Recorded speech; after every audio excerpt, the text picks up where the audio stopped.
All right, what's up? Welcome back to the Strictly Sports Podcast. We're gonna start off talking about the schedule here. Mike, you can see it, right? Yep, I can see the schedule. Oh, Good. As we know, first off, this is being recorded Wednesday, May 12th at 9 Eastern time. So We just put up our drafts for our draft grades from 1 to 16. Yep. So if you haven't watched that already, that draft grades from 1 through 16 and a little bit on the Aaron Rodgers situation. That was posted 2 days ago under this channel as well. We're going to start off talking here about the schedule, what we think. Schedule just came out, by the way, 8 o'clock. So the schedule came out. Week 1 came out a little bit earlier, and you knew who teams were playing, but you didn't really know the order. So Let's start talking about, what are going to be the best games right here. All right, so out of week 1, we're going to talk about. This is week 1 right here. Mike, you started off. All right, so week 1, we got Cowboys, Bucks. We got Seahawks, Colts, Jaguars, Texans, Eagles, Falcons. I got to be honest with you. I really like the Steelers-Bills game. I think that one's going to be I didn't even see that at first. Okay, yeah. So I think that one's going to be a big. I think that one's going to be a big mash. Great defense, great offense. I think Josh Allen does in his 4th year in the league now, coming off a great season. Another great one's going to be the Chiefs and the Browns. I was just about to say that one's going to be really good. But if I would have to choose, I would probably go Steelers-Bills. So I think Steelers-Bills is going to be good. I think Dallas and Tampa is going to be fun to watch. Yeah. More so just because it's the opener. But yeah, exactly. Dallas and Tampa. At the same time, Tampa is a very good defense and a good offense. I'll say that. Dallas is what I think is going to be a very good offense behind Dak, behind CeeDee Lamb's improvement. Amari Cooper, I think, is incredible. And even Amari Cooper is incredible. He's so good. So I think first off, you got that. Let me check something. Yeah. Well, I mean. Okay, so you got that. If I could finish up real quick. So I think that's going to be very good. Obviously, you got Dallas. I think they're going to put up a lot of points just because we saw what they did last year. That being said, as well, I think what I'm picking for my game of the week, I'm going to go Cleveland and KC. I think we saw this game in the playoffs, right? Yep. And this was, remember, Patrick Mahomes. There were some questionable calls. I believe Daniel Sorensen, there was a hit to the helmet that wasn't called, and it ended up in a fumble, and the Chiefs actually got the ball. But at the same time, Chad Henne, I hope I'm pronouncing that right, Chad Henne stepped in, and Kansas City did end up clutching up and winning that game. That being said, Kansas City, the O-line, I do believe, got better. But at the same time – much better. They're one of the best O-lines in football right now. I wouldn't say one of the best, but they're solid. I think they're top 10. At the same time, Cleveland now has Myles Garrett and Jadeveon Clowney. Jadeveon. I think it's Jadeveon. I'm sorry if I mispronounced that, but Jadeveon Clowney, Myles Garrett. Now, Clowney, I know everyone's like, oh, he had a bad year. He's not. In my opinion, I think he's more of a run stopper than a pass rusher. While he can pass rush, and he will be benefited a lot just because Myles Garrett takes so much attention. Exactly. When there's 4 guys on the line, you're going to have Jadeveon Clowney mismatched with only 1 tackle. No one's going to double team him with Myles Garrett on the edge. Because you already got everyone on Myles Garrett. Exactly. That's what I'm saying. What I also think is going to be interesting here, right? So not only that, but then you have their newly drafted corner, Greg Newsome, I believe. He's going to be him, or Denzel Ward's probably going to be on Tyreek Hill if they're shadowing him. But Greg Newsome, that's going to be fun. Because remember, the Kansas City, they still have McCole Hardman, who's solid. And then Owusu Koromoa, the new linebacker. He could be covering Travis Kelce. Mm-hmm. There's a possibility. Now, listen, I went with I think I went Steelers, Bills, and Chiefs, Browns. I'm going to tie those two for the best because if you're going to look at the games here, I mean, Chiefs, the Chiefs system. Like the passing is unbelievable against the best rushing attack. I think that's going to be great. Also, the Steelers and Bills game. But, yeah, I'm going to go with you actually on this. I changed my mind a little bit. It's one of my first times looking at the full schedule. I'm going to go Chiefs and Browns too. I think that game's going to be really good. 425, crazy. So, obviously, that's going to be a good game. Some other good games that I think could be kind of cool. One, I would love to see this Atlanta offense with Julio fully healthy now and the addition of Kyle Pitts. I think that's going to be fun to watch. Yeah, I can't wait for that. That's going to be really good. As I stated a couple episodes ago, I'm a very big Lions fan. I'm also a Matthew Stafford fan. I already have my Rams jersey for Stafford. Already? So, yeah, I ordered it. Oh my And God! I got my When that come in? That came in a while ago. The shirt came in recently. Oh, you got a shirt and a jersey, yeah. I think this LA Chicago game, it's gonna be good. You know, it's a team Stafford is familiar with in Chicago. It's honestly, I'm just excited to watch Stafford. This also looks like it is a primetime game too, because it is that Sunday night game. So it's the first Sunday night game of the season. Yeah, I'm excited to watch that game. Yeah. Partially not because I think it's gonna be this two great teams facing off. I think they're Los Angeles. I do think is a very good team. Chicago, I think they could be good. They could be bad. Like, they're very on and off. Like, their defense is good. Their offense, it could click, but at the same time, it could not click. It could be awful, right? They have Andy Dalton at QB, at least for week 1, because we know Justin Fields inevitably will start at some point. But I don't think he's gonna. I gotta be honest. I don't think he's gonna be the week 1 starter. Oh no, no way. And I mean, that's just because of like the learning experience. I don't think you're going to put Justin Fields in that type of situation. Also, you got to remember. Time. And he's not built like that. He's got to develop first. I think I would put him in, let's say Chicago doesn't make the playoffs, then I'm going to put him in towards the end of the season. But if they're going to be in a run, then you stick with your guy. But let's say something's not working. Well. Exactly. But let's say something's not working, I think you're going to put him in there. Go ahead. I think even if Chicago's winning, but Andy Dalton's not playing well, I think you still got to give Fields a shot. But I think that's exactly what I was saying. I think even if they didn't have Andy Dalton, really, I really think it's a terrible idea to start Justin Fields. His first ever game, you're going to start him against a guy named Aaron Donald. You're going to start him against a guy named Jalen Ramsey. Yeah. That's not good. I don't think you do it to the kid, and he's not playing. He's not exactly. Playing. And I think I think he's just not playing. But I think that you just don't do it, especially. And I think the Bears are hopefully smart enough to not put the kid in that situation. So because I'm telling you, this kid he could succeed. And we're not going to talk too much about QBs here. Yeah, but I'm just saying I really could see him succeeding in Chicago. But, you know, you just got to put him in the right situation, and then maybe he can do it. Once again, I think the Kansas City-Cleveland game here. Yeah, I agree. Me and you are on board with that. I believe Kansas City is the favorite by 6, but this could change, right?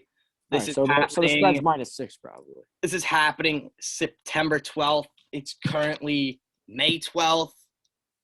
Yep. That's what? 4 months left. 4 months.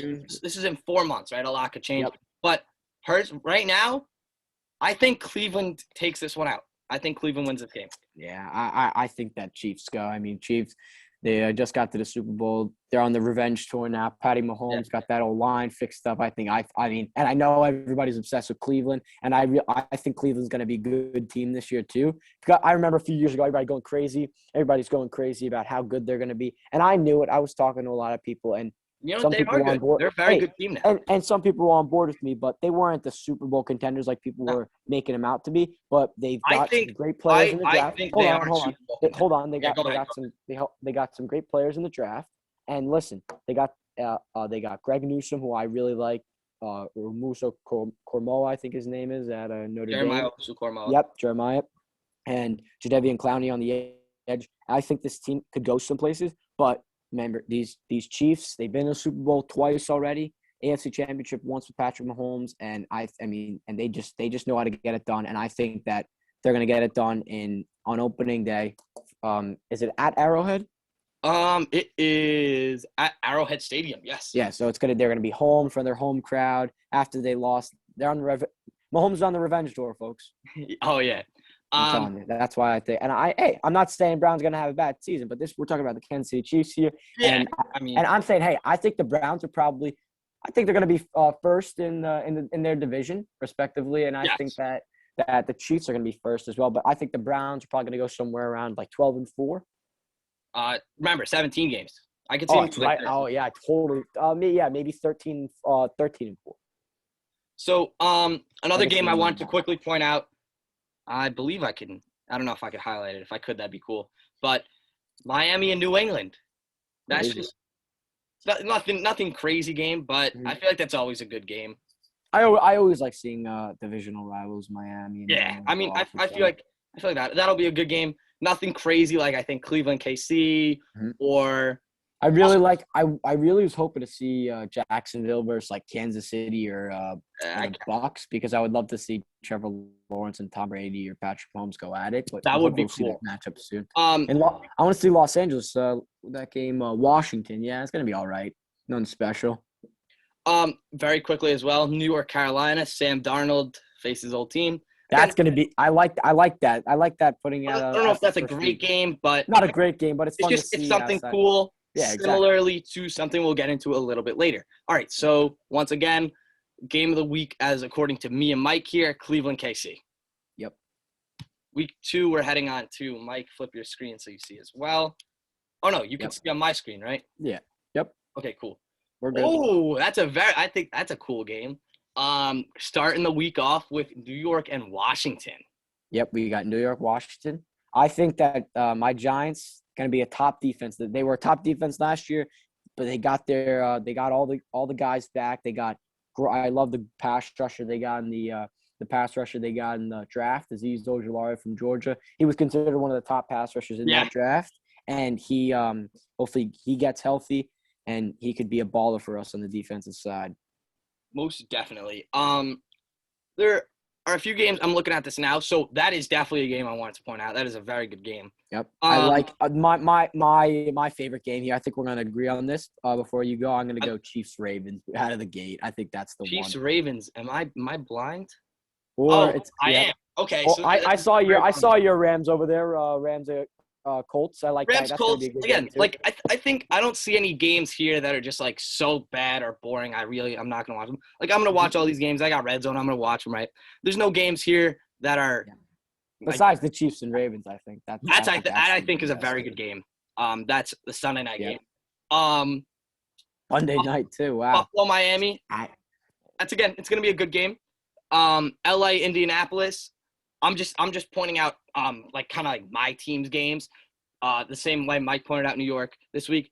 Obviously, that's a very good game though. LA Indianapolis. I think it's gonna be a good game. Nothing like spectacular though, but I do like that. I think it's another great defense Matthew Stafford is gonna have to face.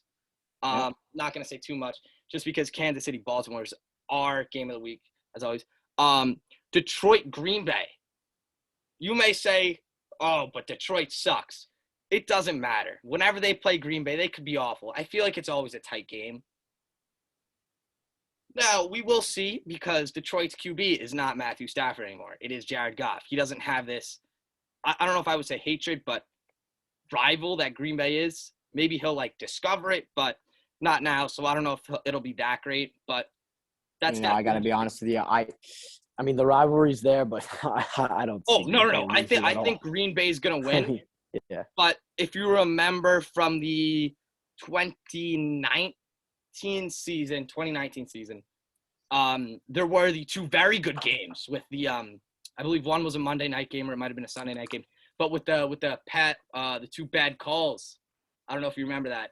I don't remember that. I So don't. I'm sure a lot of you watching this or listening to this remember the Trey Flowers hands to the face call. If you don't, it was. I'm not gonna say Detroit was gonna win that game because you know what, the past is in the past. It doesn't matter anymore. But it was bad calls. It was 2 third downs that Trey Flowers got hands to the face calls. That if you watch, it's kind of like where is he calling it? You know, the announcers were kind of like, what is this? Like I don't see it. But passes in the past. Green Bay ended up winning the game. Doesn't really matter, but I think it'll be a good game. Not like this great game that Kansas City Baltimore is going to be, but Yeah, I no think it'll way. be I fun. don't think it's gonna be close to that. Another game I really like here is Atlanta and Tampa Bay. Atlanta, Tampa Bay. And Yeah, I could see that being a good game. like we said, Atlanta has this ridiculous offense, and you know Yep. what? Matt Ryan's playing Tom Brady again. Mhm. That's going to be fun. Is this the first time them playing since Super Bowl? No, they played last year because Oh, it's the I same thought I division. thought But Yeah, because still, I didn't see. now you add Kyle Pitts to that. That's so dumb. That's interesting. Another game, Dallas, LA. I think it's two young QBs. Obviously, Dak's a little bit older, but two young QBs, two offenses that I like that. I like that game too. Cowboys Chargers. That would be a good game. two offenses that look like they're going to be great. Defenses, we know the Dallas defense is not great. The Chargers defense, if Derwin James is healthy, man, I love Derwin James. Hey, I think when he's healthy, he's the best safety in the league. Nate, I was going to say that. I was going over the Chargers offense and defense, their whole team in the next few years. And I mean, they'll be good. I love how they've done they've built their organization. I mean, they get their quarterback. They get their quarterback in Justin Herbert. That's, what is he, 22 years old, 23? You got Derwin James, who's played 2 years in the league. He's had very good seasons, and he's a great safety. You got Joey Bosa, who's one of the best pass rushers in the league. You got Joey Bosa on defense. You got Rashawn Slater. And remember, these are all young guys. Yeah, I mean, all these guys are young. Corey Linsley at center. Yep, and you got that guy. You got Austin Eckler in the backfield, and he's just a running back. But still, Keenan Allen, Mike, they have weapons, and they're a young team, which I love. They're just going to keep rebuilding. Derwin James is going to be there for the long haul. Rashawn Slater's always going to be there. That center who you just pointed out is going to be there, and most importantly, Justin Herbert will always be there. Joey Bosa is only 25 years old. I mean, these guys, they're all young. They're all young players, and they're great players. I'm assuming, as you stated earlier, our game of the week is KC Baltimore. Yeah, that's what I said. What do you think? I haven't seen the odds on this game, but I think Kansas City's going to win this one. Yeah, I think they'll be 2-0. I think it is in Baltimore, which says something, but I think it is in Baltimore. Yeah, I just saw that stadium. O-line. Kansas City's a very good team. This, I do think, is going to be a very good game, and this game, I feel like it will – I'm a big Lamar Jackson fan. I'm just saying that first. I know Mike isn't a big Lamar Jackson fan, but it doesn't matter right now. I think this game is – depending which way this game goes, there's going to be a lot of talk about Lamar Jackson. Tons of talk. It's going to be a third time versus him. Exactly. The talk is he can't beat Patrick Mahomes. And you know what? Even if he plays amazing and they lose – and I'm not It'll still be that. They won't change that. It'll Lamar still Jackson be the could have talk. a perfect game, but if they lose, ultimately it'll be Lamar can't beat Mahomes. I'm not saying that's right. That's just what it is. Yeah, and listen, when you're going to talk about Lamar versus Mahomes, Mahomes has beaten him every time he's versus him. He's 3-0. Yeah, right. 2-0 or 3-0.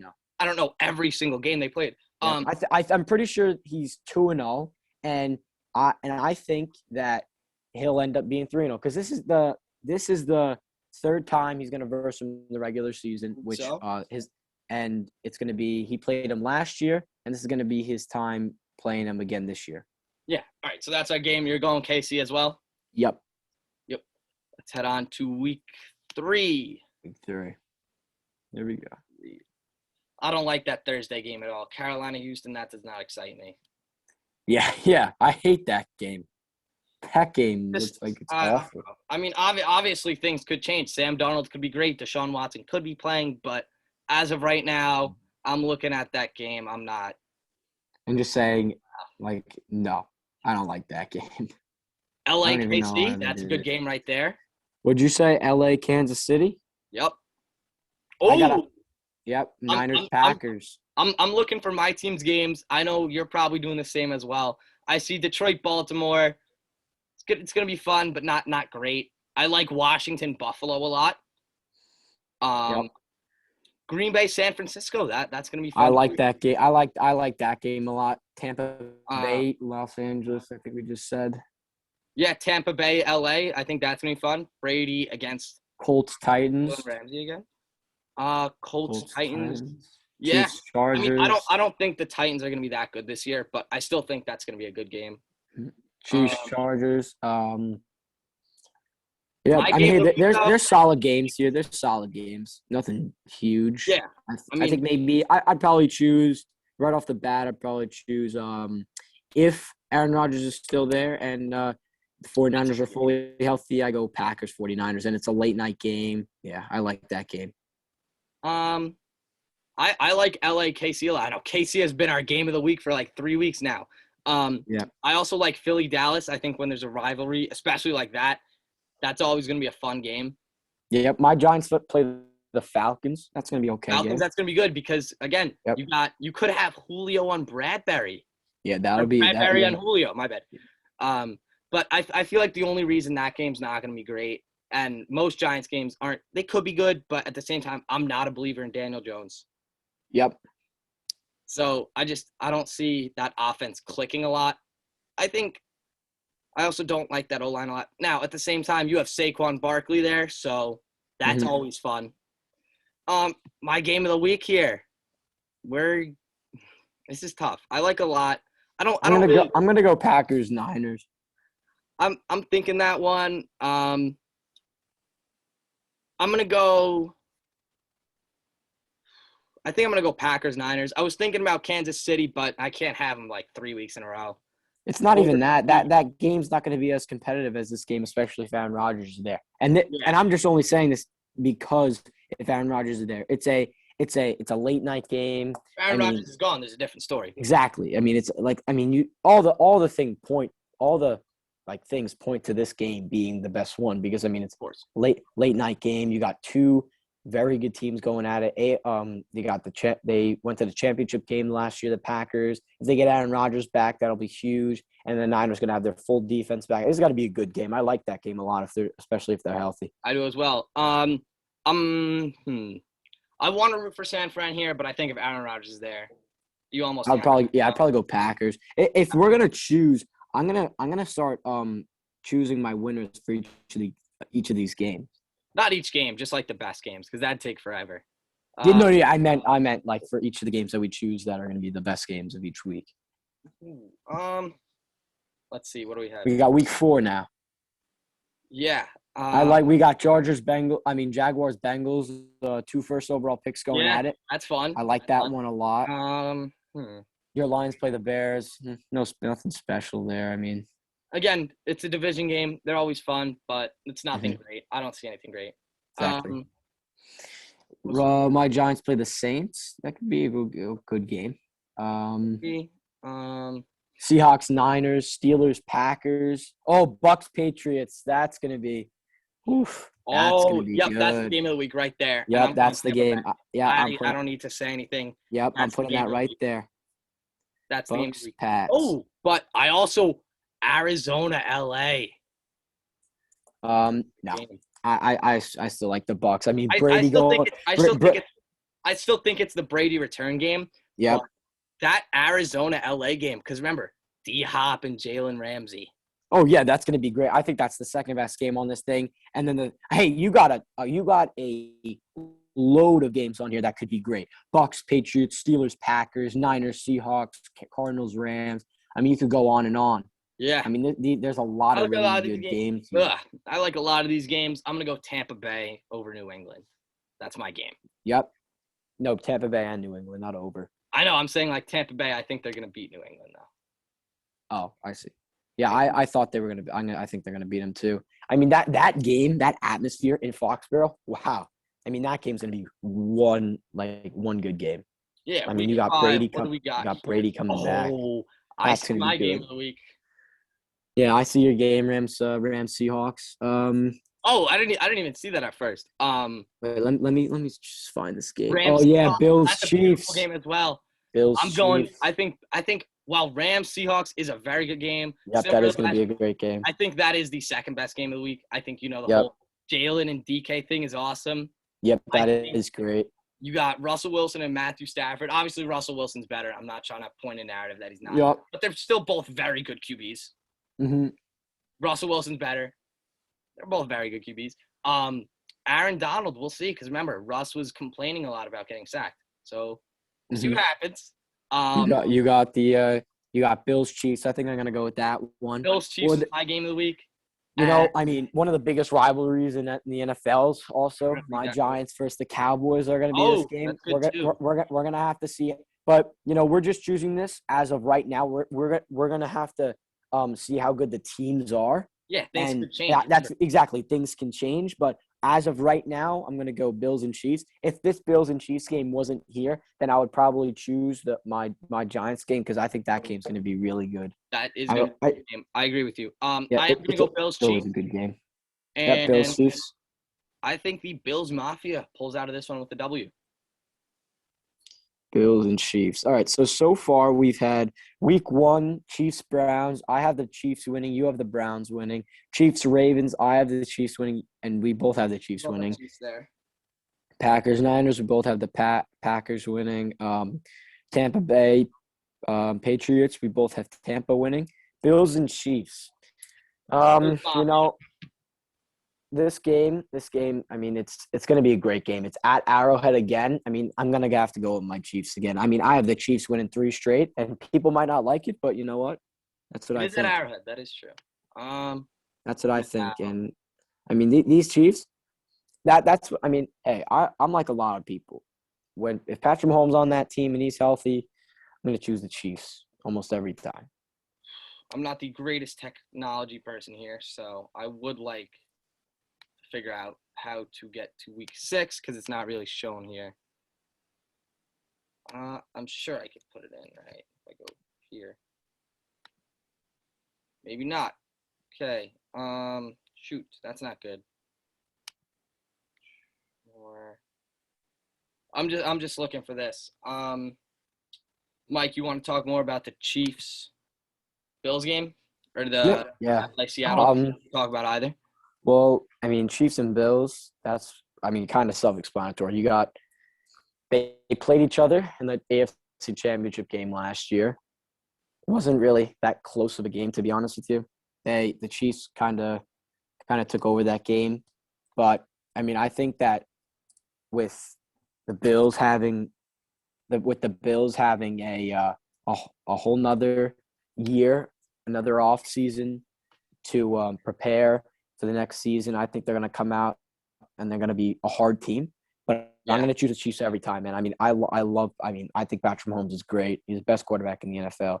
And I think that he's just going to take over because that's just what he does. It's Pat Mahomes. I mean, that's just what he does. The Bills defense, though, if it can remember, we're just talking about it right now. We're just choosing our winners as of March 12th. I mean, May 12th. May 12th. So, yeah, as of May 12th. So, I mean, things can Things change. will change, not just could Exactly. change. Things Yeah, will. exactly. Things will change. And if the Chiefs, you know what, Chiefs might not have a great season, and Pat Mahomes isn't playing as good as he can, then you know what, I'm going to change my prediction to the Bills. And I'm looking at the Teams could AFC. slump. Yeah, and I'm looking at the conference championship right now, and it was 38-24 the overall score last year. So it was 38-24. Yep, and I mean the Chiefs won by what is it? They won by like 14 points. They won by 2 touchdowns. And that's just that's how much they won by. It was a solid game, but the Chiefs really took over towards the end. And that's why I think the Bills and Chiefs, I think that's going to be a great game. Now Bucks Pats, I mean Tom Brady coming back to So Foxborough. really quick. I'm That's sorry. incredible, that game. I'm not good with technology. I'm gonna straight up say that now. I don't know how to get this past week 5. This computer also is a little old, so that may be it. So we're actually gonna move on to. Wait, maybe go to look up NFL schedule 2021, and maybe it'll come up on like Google or something, because that's what I'm on right now. And I mean, Bucks Pats, Tom Brady coming back to Foxborough. I mean, the atmosphere is going to be great in that game. Yeah, I mean that it's going to be a great game. I think that's what it's going to be. Patriots going to have my boy Mac Jones at the quarterback position. I hopefully for the guy, maybe, but I do think that it's going to be a really good game. And I was on ESPN. it's not going to be a mismatch either. I don't think it's going to be that big of a mismatch to be called like, oh, the Bucks are definitely going to win that game. I think it's going to be always a hard fought game when it comes to Belichick versus Brady. Oh, definitely. I actually Always. cannot get that, so we're just gonna go into the draft. All Now, right, so we left off at week 6. We'll yeah, continue that we're another gonna start up time. next episode with week Stop 6. there. Now we still have the Yep. screen share on, and let's start it off. So we're up to 17, the Raiders draft. We're up selected to draft. Alex We're up Leatherwood. to the draft picks now. Yeah, we're up to the draft picks. I think we Number spent a little more time. 17. You said, right? 17, Alex Leatherwood. You want to speak about it? I'm Yep. fair. I mean, he went to my school there, Alabama. Yep. My favorite team. He, I don't know why this guy doesn't get.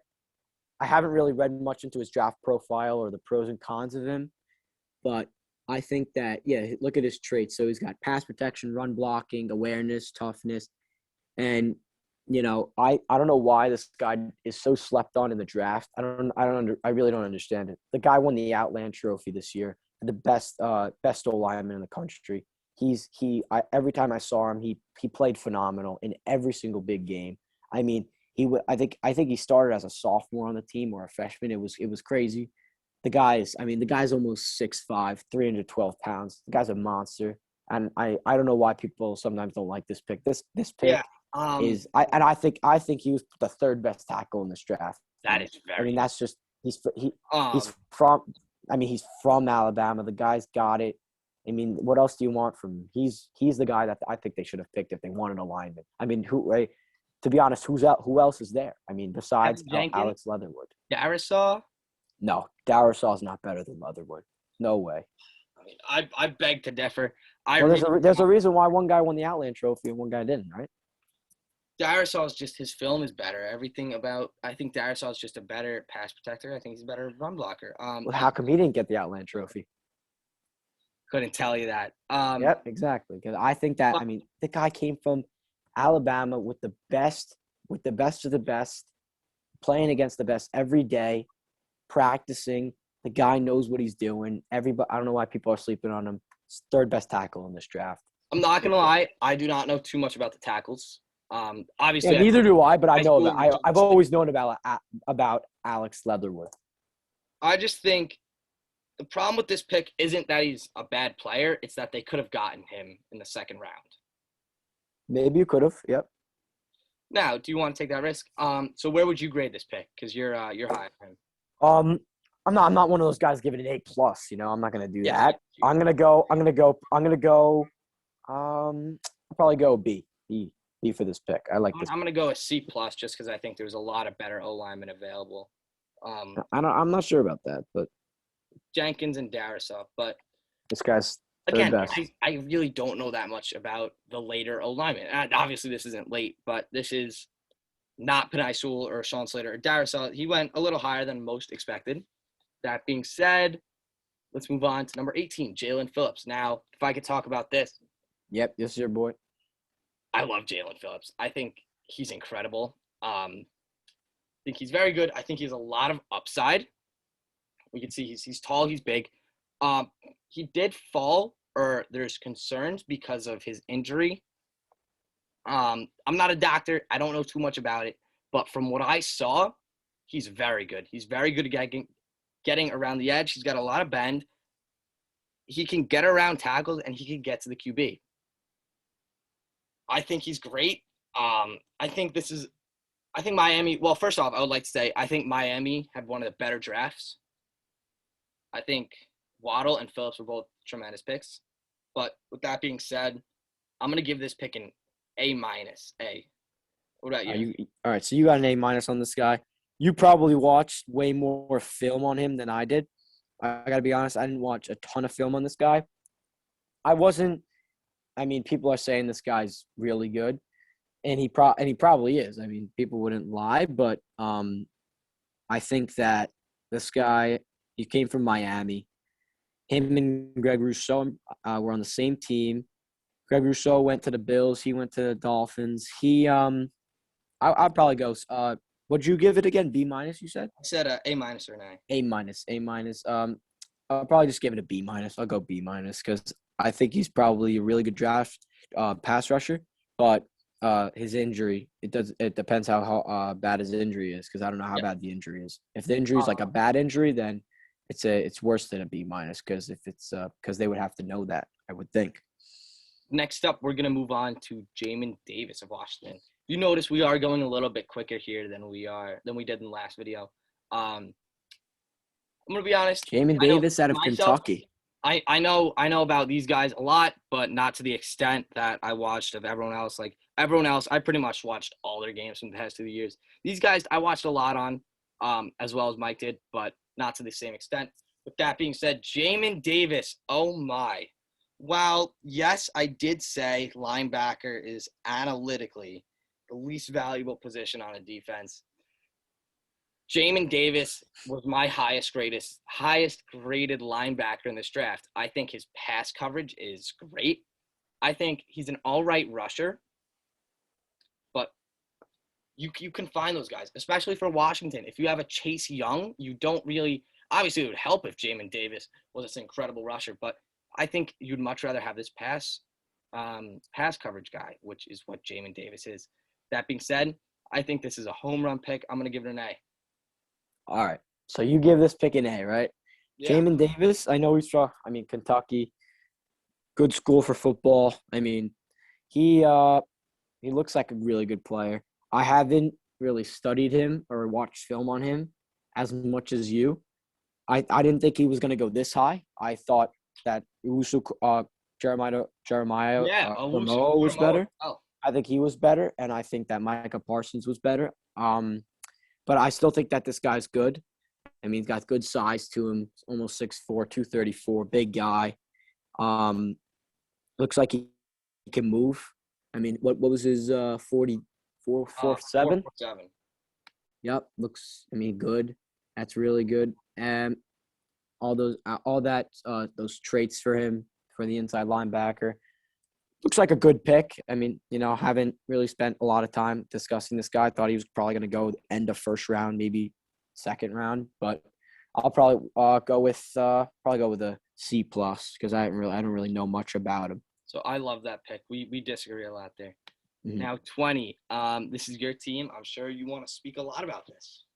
Oh yeah, Kadarius Toney. So the Giants, they didn't get my guy, Devontae Smith, sadly, but I love the trade. I really love the trade. Knowing that he's not there, trading back from 11 to 20, right? 20.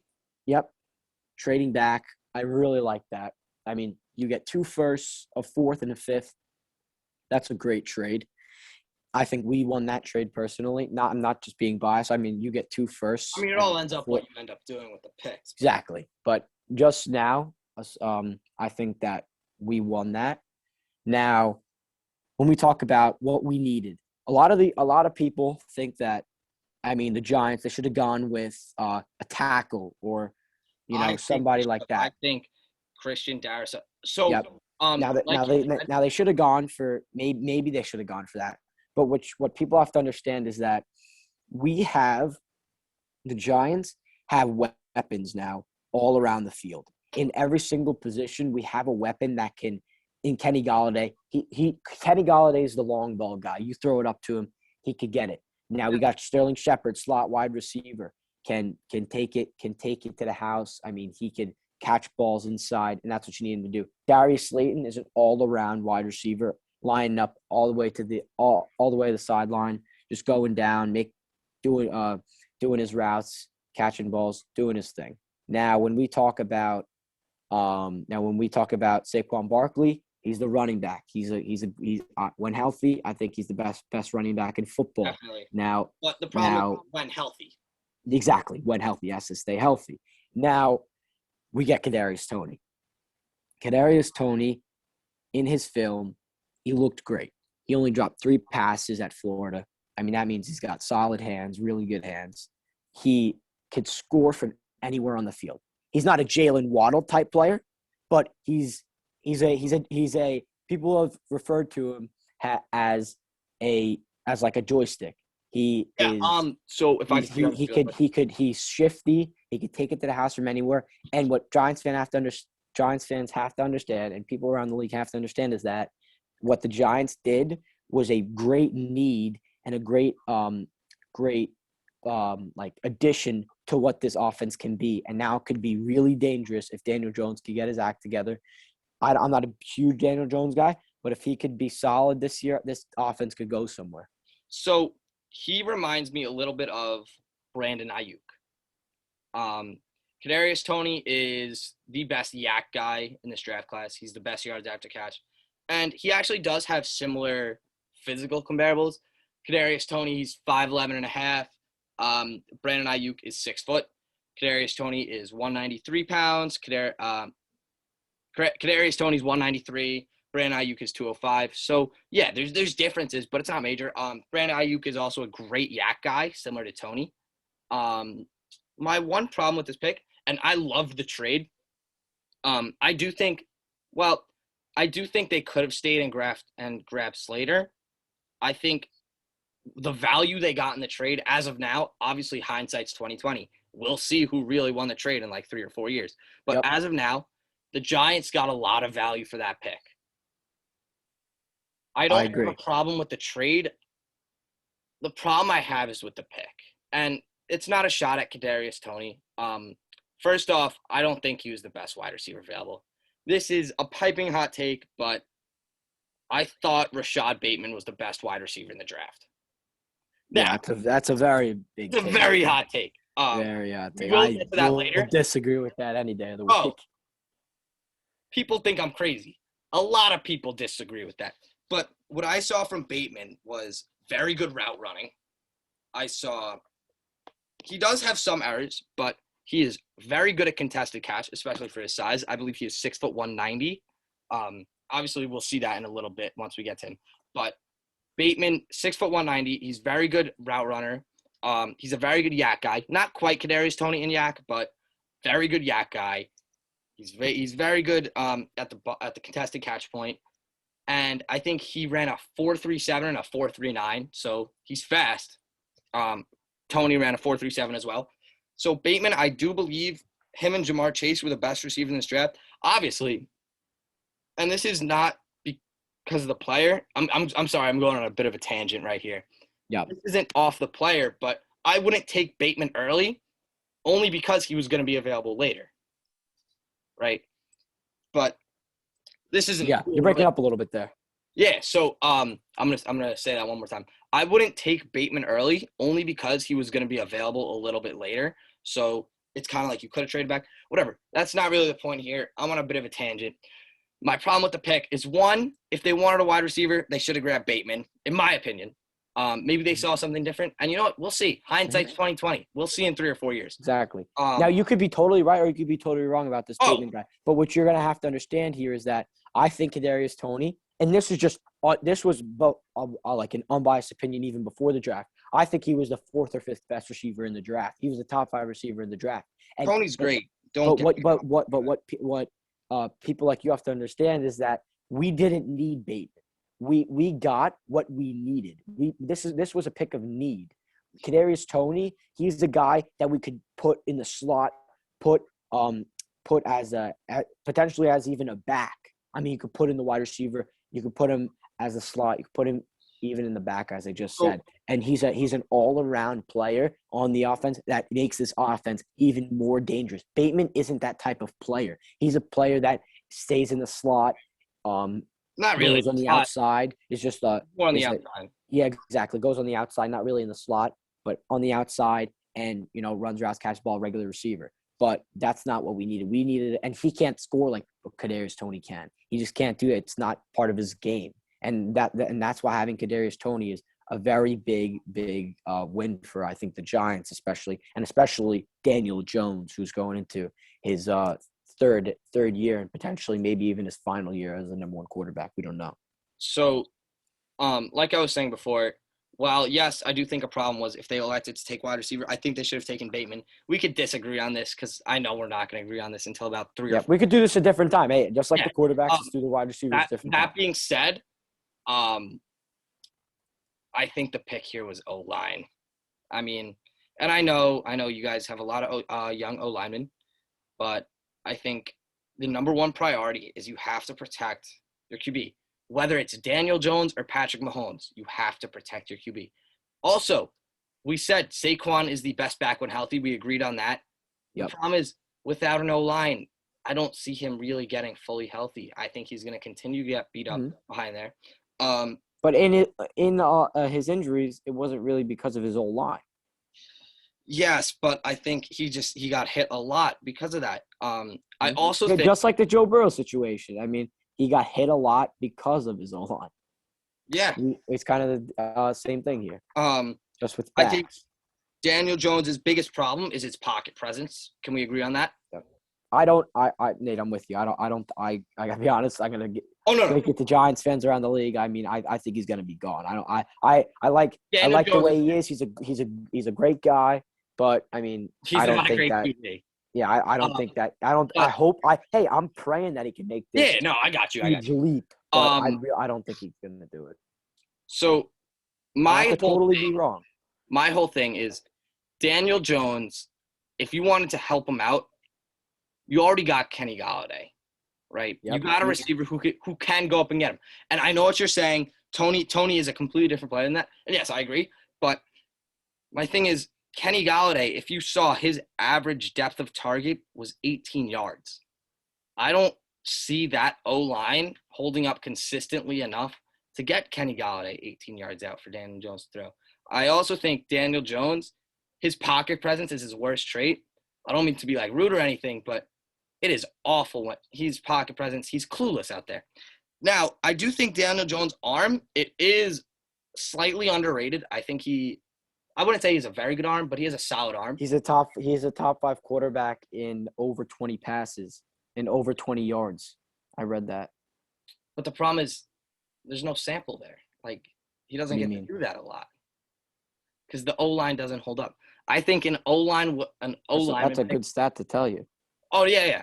But, I mean, you got to look at the context around it. That being said, I think an O-lineman pick would have helped him a lot more, would have helped the rest of the team more. It would have helped Kenny Golladay have more time to get open or get downfield because we know he gets a lot of downfield catches. It would have helped Daniel Jones fumble less, and I think give Daniel Jones more time to throw. I'm sorry about that. It would have helped Saquon get more yards. I just think the O-line pick would have helped here a lot more than Tony. I know you love O-line here. But if I'm gonna take an O-lineman, I'd rather spend my 20th pick on a wide receiver than an O-lineman. I know the Giants O-line isn't great, but if you have a guy like Kadarius Toney there, I'm not gonna go with a guy like Darisaw from Virginia Tech. Like I don't think that. Like I don't think that that's the pick to go for. If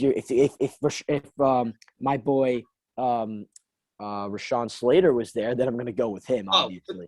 But I want a top tackle. And, I mean, I'm looking at the depth chart right now at tackle, right? We have Andrew Thomas, Matt Peart, Nate Solder, Jackson Barden, and Kyle Murphy.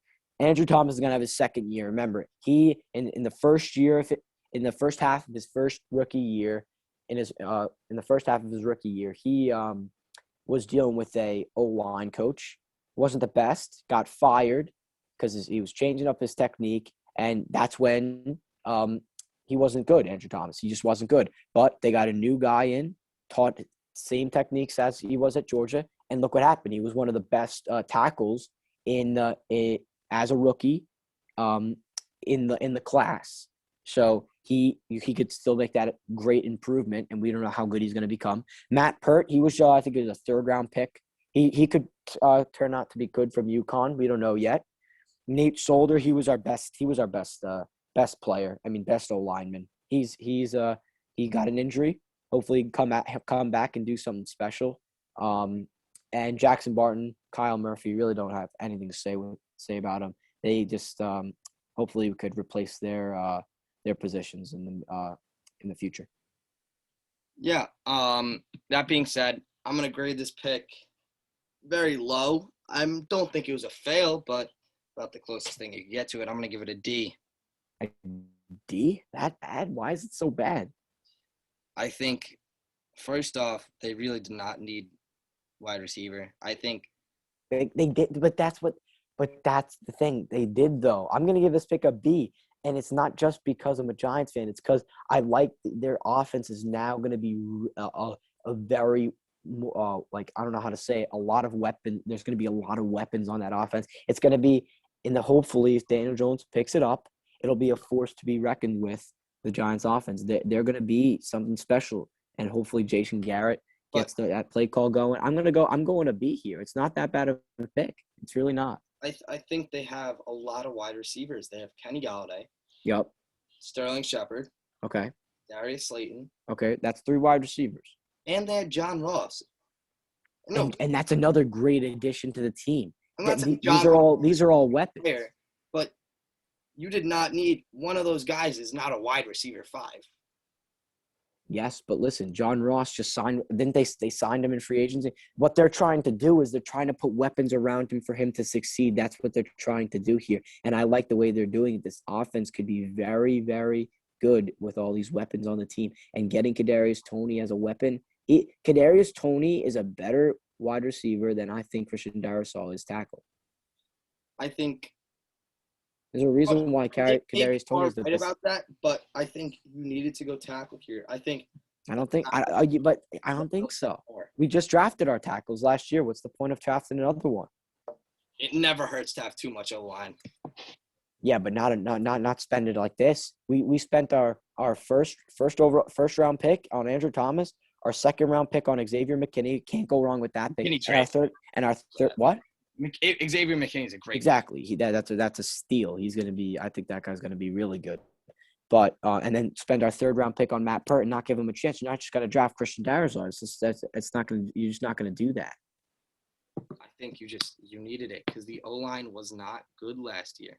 I know it can improve. I'm not saying it's impossible for it to improve, but I think you needed to protect Saquon and Daniel Jones. That being said, I give it a D. You gave it a B. I think it was a way better pick than D. I mean, I think a lot of people could agree with that. We spent a lot of time on this, so let's move on. Kwity Paye to Indianapolis. What do you think?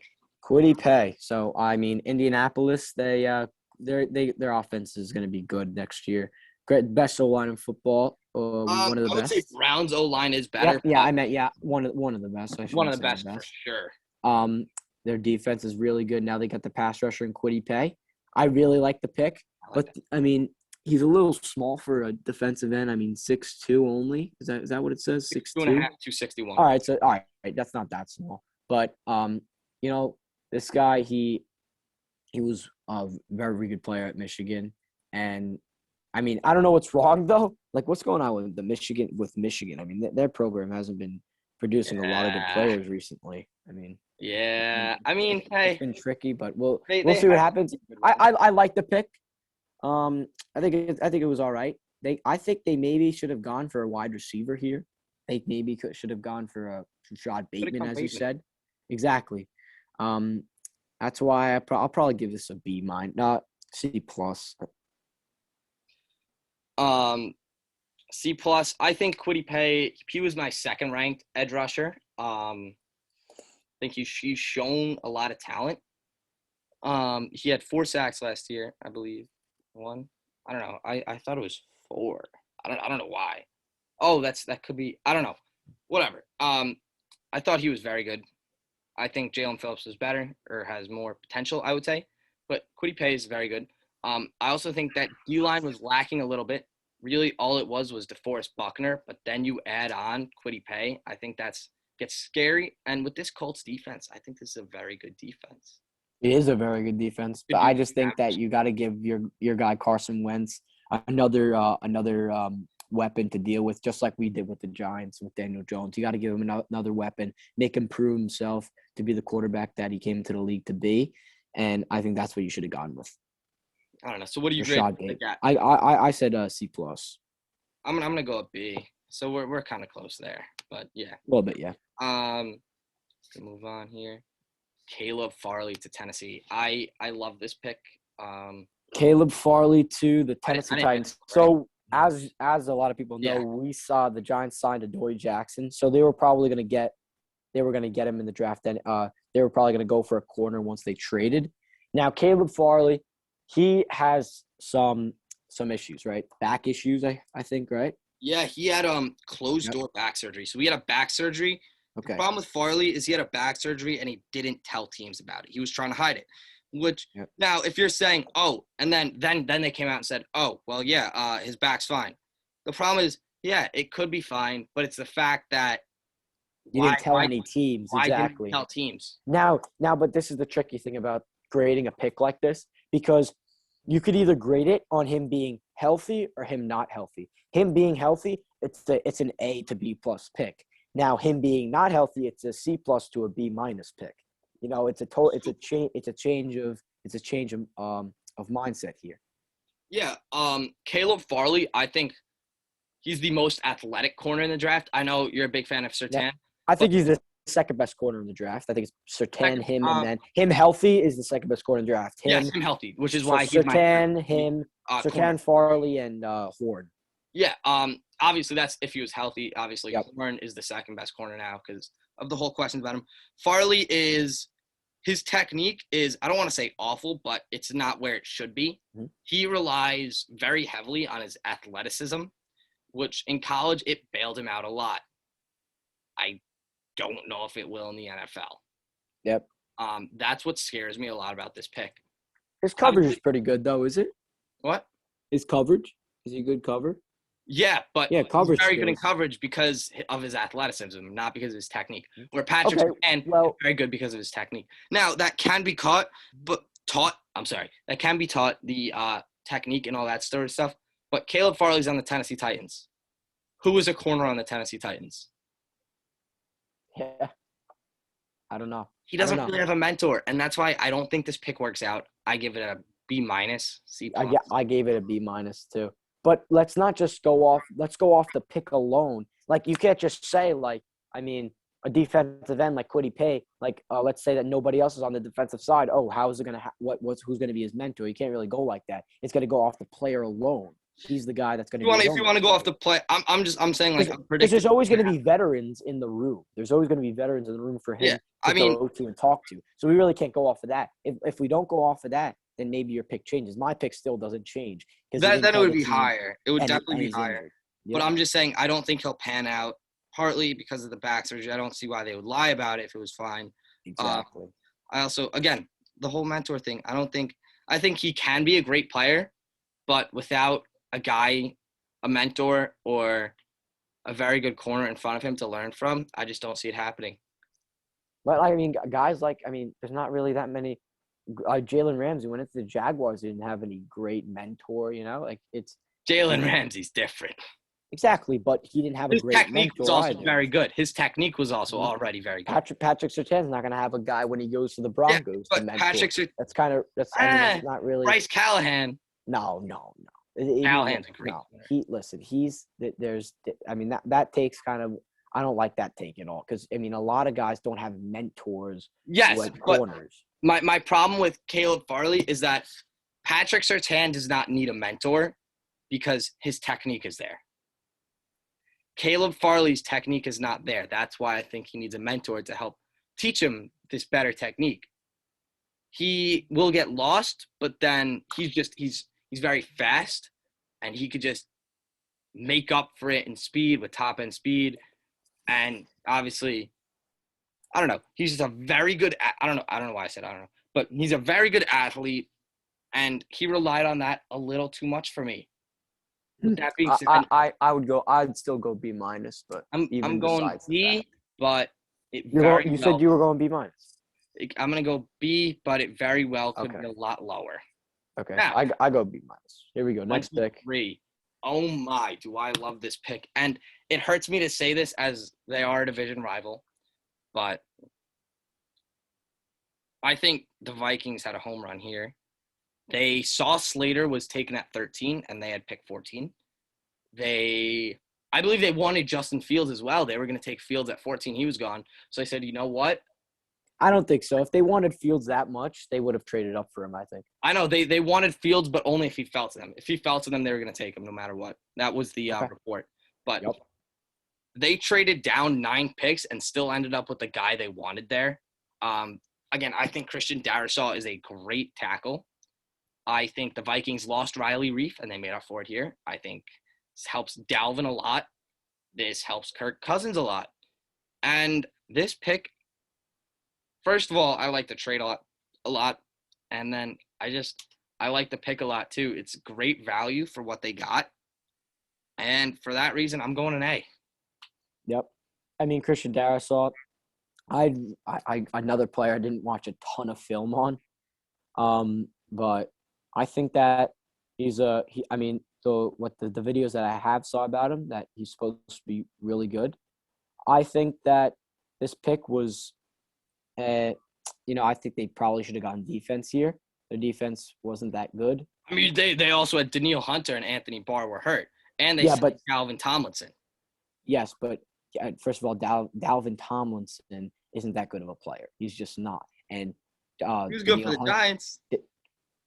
not really, not really. He wasn't that big of a force, not really at all. But and Daniil Hunter, he is Incredible.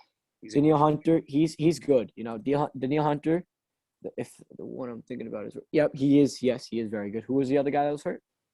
Anthony Barr, I believe he's the Yep, linebacker. Anthony Barr. That Yep, makes a great linebacker duo with him and Eric Hendricks. yep. But what I was gonna say here is that I think that you need more. I think you need a corner here. I mean, you can't go wrong with a tackle. They Just do have Cam Dantzler at corner, and I'm a very big fan of Cam Dantzler. Cam Dantzler. I think I'm gonna go solid pick. I'll go B. Because I'm not a huge fan, but I'll go B regular. I'm not gonna hate on it, but Next up, we're gonna go with a player I love, but a pick I do not. I'm gonna elaborate a bit on this. Najee Harris. Najee, best running back in the draft. He is a player I love. He's a great player. More than that, I think he's just a great guy. I think you saw with the you think he's the best running back one? Oh yeah. I mean, he's a great player. He's a great guy. I think you saw the whole he watched the draft party at the homeless shelter he spent time in when he was a kid. I thought that was awesome. I think he's a Hall of Fame person. I'm going to say that. I think he's a great player, and this is nothing against Najee because the pick isn't bad because of him. It's bad because Steelers.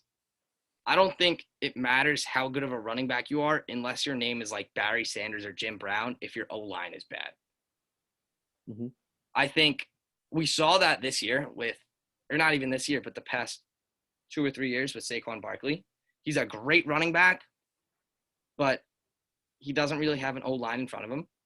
So he helps. I mean, he's a great player, but if he gets hit 4 yards behind the line of scrimmage, there's only so much he could do.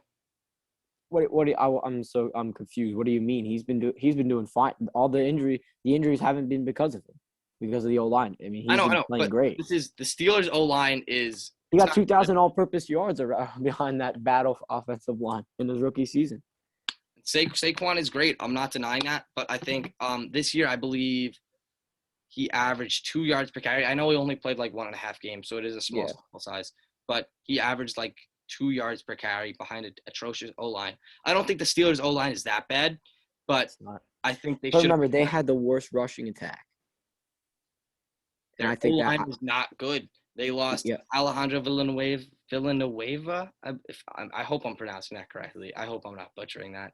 But they lost him, and he's not this all-pro tackle, but he was good, so that hurts. Obviously, Najee Harris is a very big upgrade from James Conner, but I think that they really needed to address O-line here, and that's not what they did. I don't think Najee Harris – he's going to make their rushing attack better, don't get me wrong, because he is better than James Conner. But the running backs are a lot based off of how the O-line does. And unfortunately for Najee and for the Steelers, their O-line isn't what it used to be. It's not great anymore. And I don't like this pick because of that. I also think they shouldn't have drafted a running back in the first round. I don't think you really do that. We could get into that a little bit more when we go up to the Jaguars pick. But you don't really draft a running back in the first round. They are the most – I'm not saying they're not valuable, but they're the most replaceable position. It's very easy to find good running backs. We've seen recently that paying running backs does not work. I'm sorry, I'm on a bit of a tangent again. But we've seen recently paying running backs does not work with Ezekiel Elliott especially. I don't think Zeke is good. Doesn't really relate to this at all. But point is, paying running backs does not work. Drafting running backs early does not usually work. With that being said, I don't like this pick. I love Najee Harris as a player and a person, but this is a C-. Yeah. So I mean, Najee Harris, Alabama again. He he was the best running back. Yeah, he was the best running back in this draft. But sadly, I'm gonna have to side with Nate here. He you don't take running backs in the first round. And as much as Steeler fans wanted him, he reminds me of a Steeler player, but he Najee Harris reminds me of Derrick Henry. Yeah, All I'm gonna and say. he reminds me a little bit of Derrick Henry. He's not that type of player, but the thing with him is that he's more versatile than Derrick Henry, and he's an all-purpose back, but he's just much bigger. But the thing with him is that I don't think the Steelers really exactly, you hit it right on the head, that the running backs are the most replaceable positions in football. And that's why I don't like the pick that the Giants did in 2018 with Saquon. I love Saquon. I think he's the best back when healthy, as I said. But who really cares? The back when the Chiefs won the Super Bowl was Damian Williams. The back when the Patriots won all their Super Bowls was what, LeGarrette Blount. LeGarrette Blount, James White. Exactly. It doesn't. You don't need. Who was the back this year? Leonard Fournette. Yeah, who's the back last year? Damian Williams. Exactly. 2018. Exactly my point. And when was that LeGarrette Blount? Yeah, it was something like that. But what really happens is that you don't. How about 2017? LeGarrette Blount. Hold on, Nate. And I know, but you don't need a great running back to win Super Bowls. Isn't that really what it comes down to? I think they should have gone either tackle, maybe stack that defense. I don't know, probably not stack that defense up, but I would say probably go O-lineman. I'd probably go O-lineman with this pick. You don't really need a great running back. You just don't need it. And but I would go. I go with this pick. I go B minus, because my love of Najee Harris bumps it up a little bit.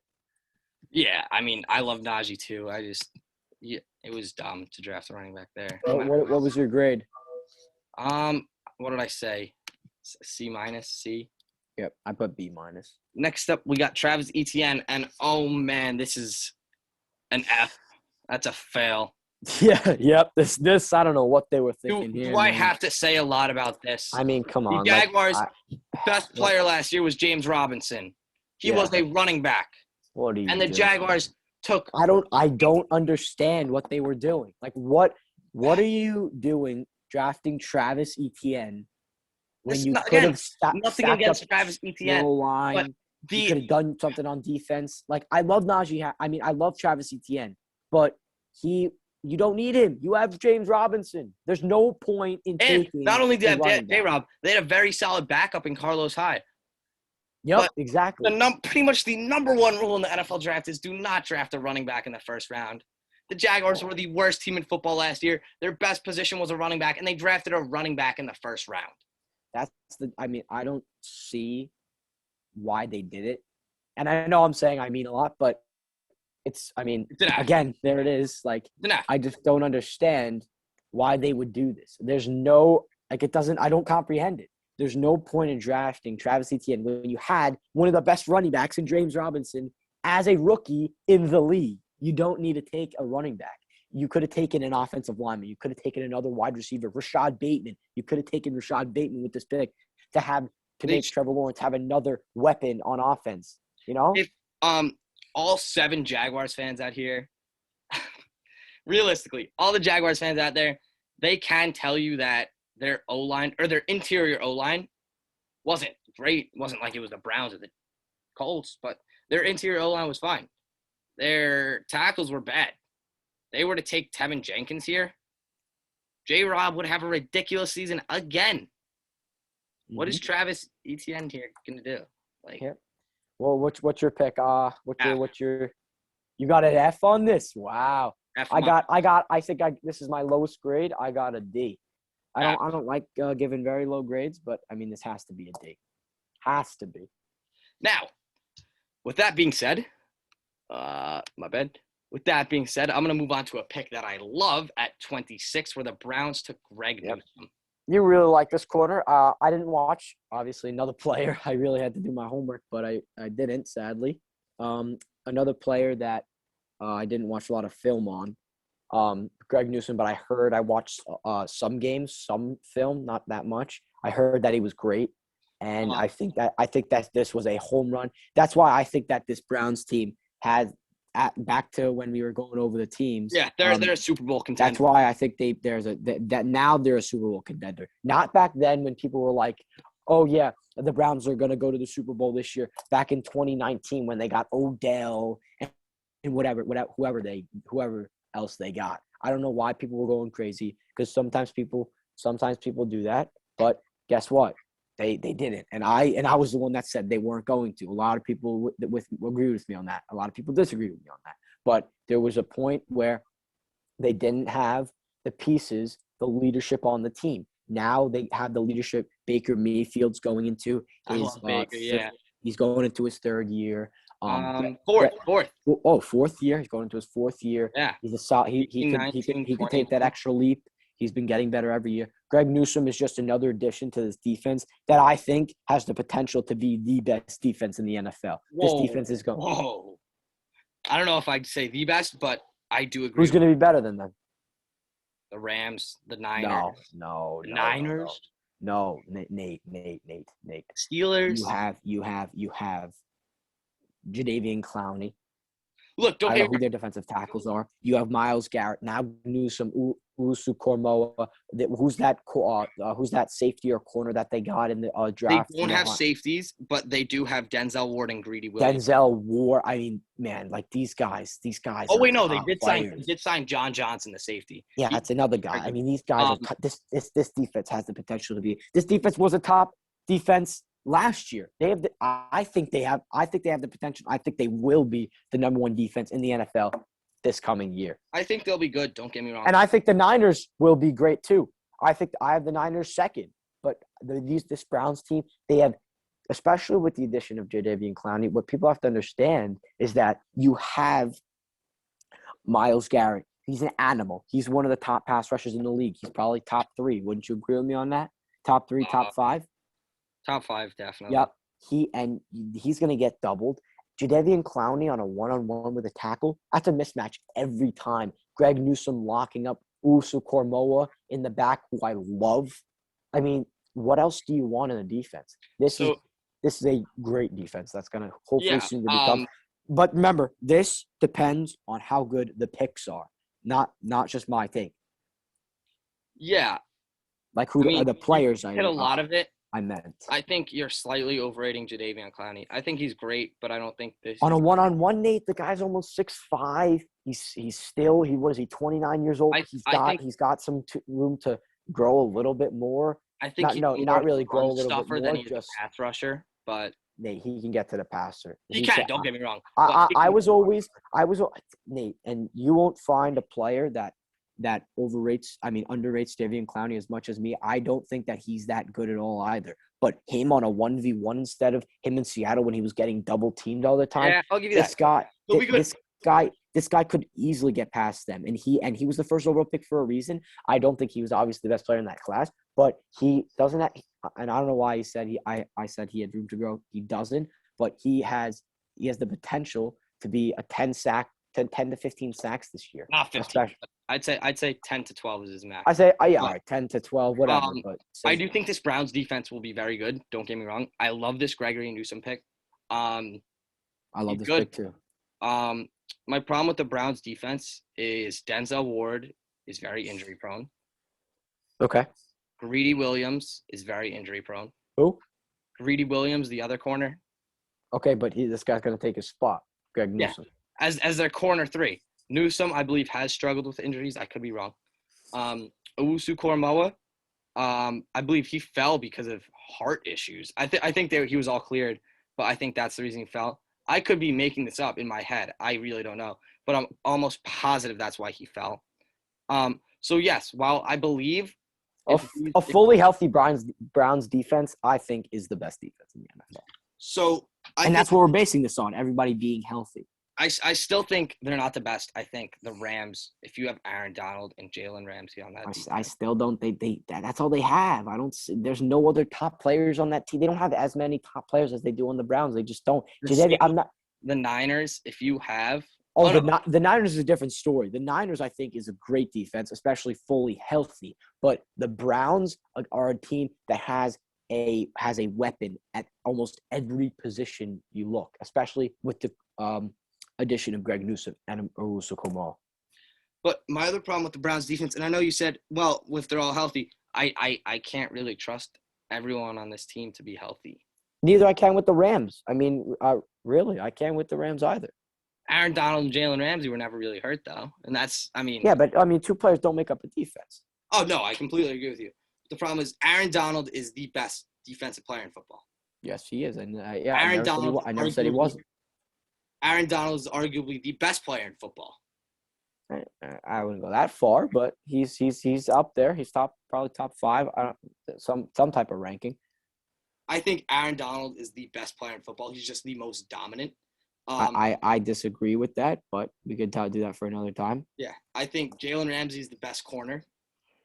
He is. Yep, they have the best defensive tackle and best corner, but that doesn't matter. They don't have other weapons. I'm saying I think when you look at the Browns compared to the Rams, there's so many more weapons on one team than there is on the other. And that's a huge thing. Jadeveon Clowney and Myles Garrett on the same line? I mean, come on.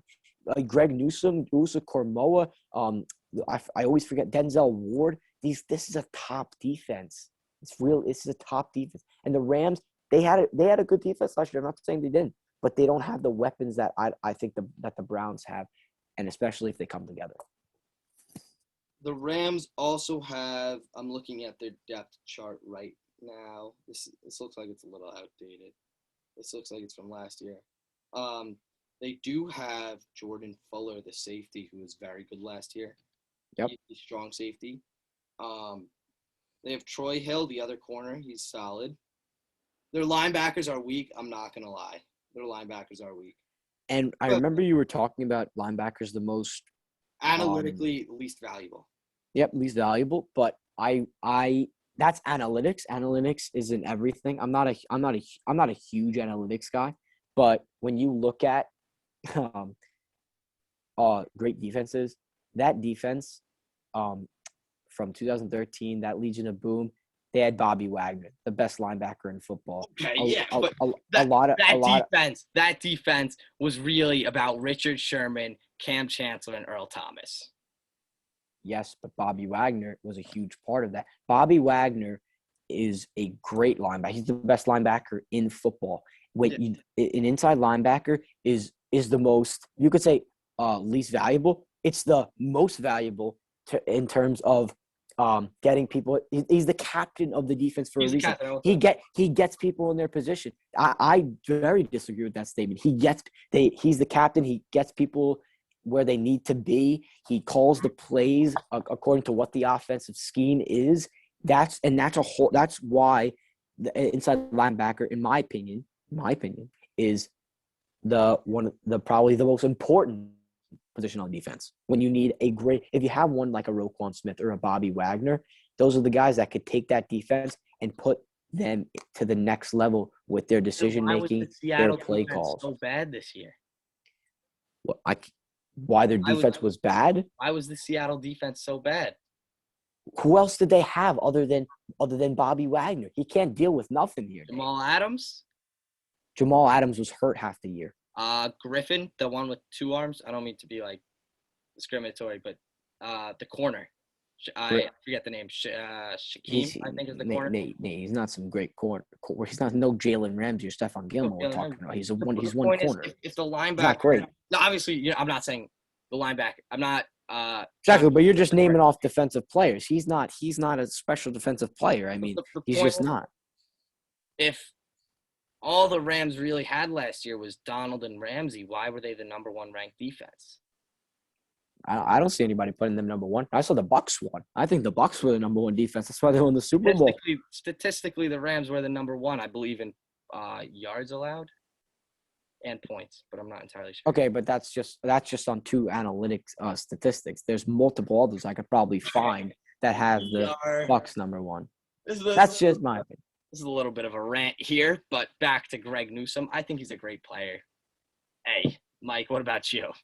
I think he's a great player. I gave this pick a B+. Next up, Rashad Bateman. Man. Number 27? Man, oh man. Pick 27. 6'1.5", 190 pounds. Rashad Bateman. Officially, they said he ran a 4.41. I love this pick. As I said earlier, Rashad Bateman, I ranked him as my number 1 wide receiver.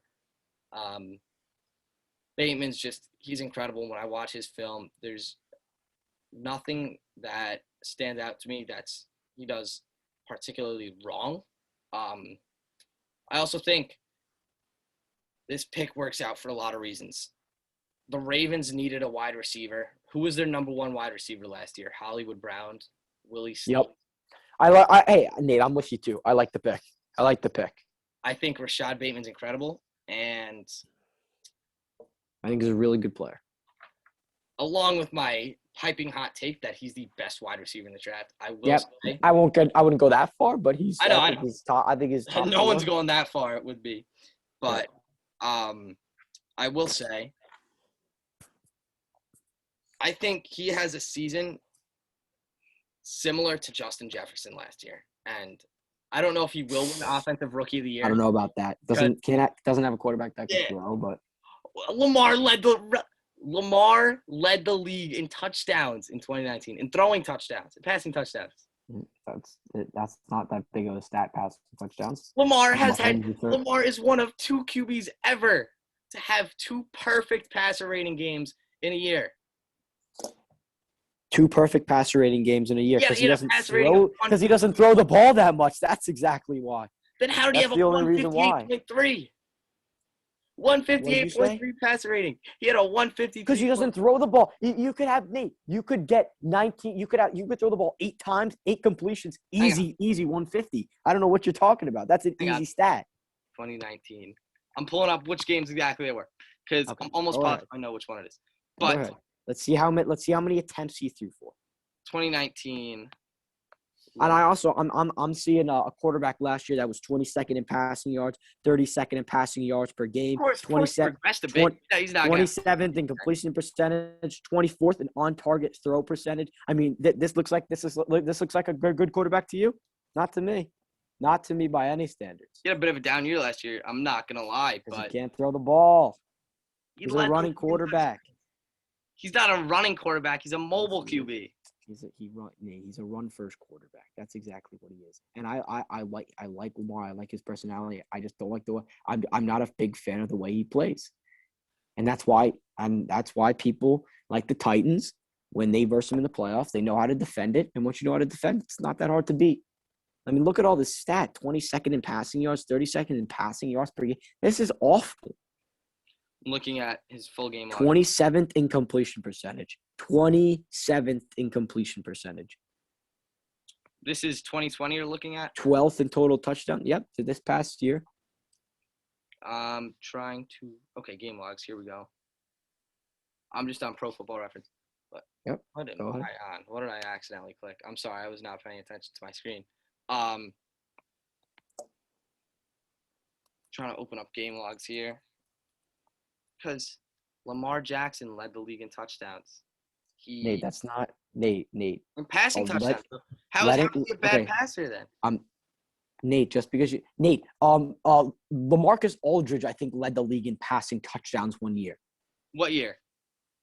I'm gonna find it right now. I'm looking for it. I'm sorry. I can't do it right off the top of my head, but I'm gonna find it. I'm gonna find it. I'm not gonna go that far. I don't think it was actually LaMarcus Aldridge. Hold on, just give me a second.